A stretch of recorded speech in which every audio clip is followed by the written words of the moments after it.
어떤 표적을 구하고 있습니까? 누가복음 11장 29절 말씀입니다.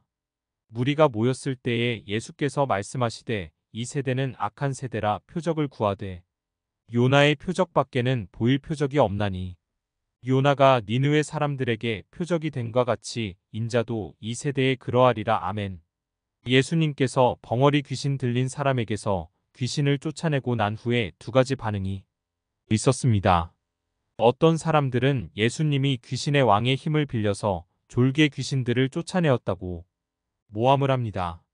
어떤 사람들은 하늘에서 오는 다른 어떤 표적을 보여달라고 주문을 합니다. 성령이 임하지 않으면 어떠한 기적이나 표적을 보여주어도 믿을 수 없습니다. 왜냐하면 영이 죽어 있기 때문입니다. 그래서 많은 사람들은 계속적으로 표적을 구하게 됩니다. 그러다가 표적이나 기적을 보게 되면 고개를 갸우뚱거리게 됩니다. 예수님께서는 더 이상의 표적을 보여줄 수 없다고 말씀하십니다. 물고기 뱃속에 들어가서 3일 동안 있다가 살아난 요나 선지자의 표적도 믿지 않는데 요나보다 크신 예수님의 표적은 더욱 이해가 되지 않기 때문입니다. 성경 말씀이 하나님께서 주신 표적임에도 불구하고 눈에 보이는 다른 표적을 구하고 있는 것입니다. 예수님은 말씀이 육신이 되어서 하늘에서 내려오신 표적이십니다. 예수님을 보여주시고 능력을 베푸시는데도 믿지 않는다면 어떠한 표적을 보여주어도 믿지 않습니다. 하나님의 말씀을 보고도 믿지 않는다면 세상에 어떠한 표적을 보여주어도 믿을 수 없게 됩니다. 또한 표적을 보고 기적을 본다고 해서 믿어지는 것이 아닙니다. 내가 회개하여서 옛사람이 죽고 성령이 임할 때 믿어지게 됩니다. 내 머리로 모든 것을 이해하고 난 뒤에 믿으려고 해서는 안 됩니다. 하나님은 내 머리로서 모두 이해될 수 있는 분이 아니시기 때문입니다.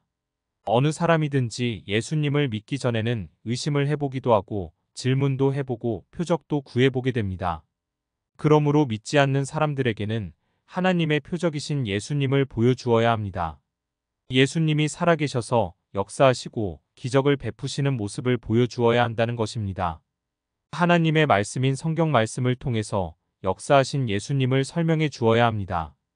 그러나 예수님의 표적 중의 표적은 내가 변화받았다는 것을 보여주는 표적입니다.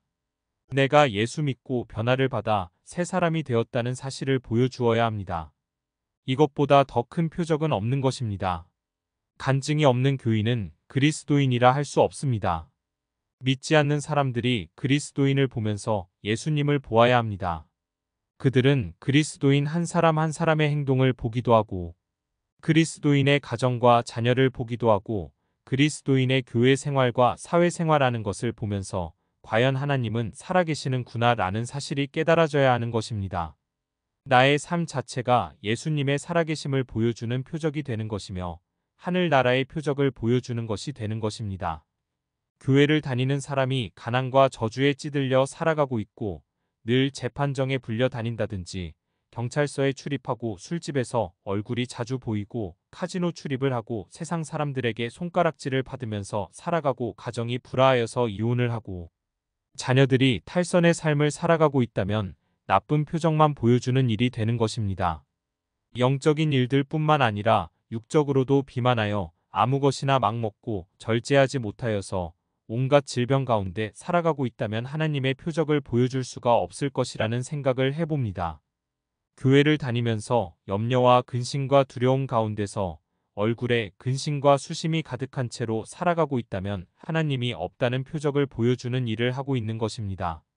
예수님을 내 마음속에 등불로 모셔드리고 성령 안에서 무시로 기도하며 살려고 할 때 눈이 밝아지게 됩니다.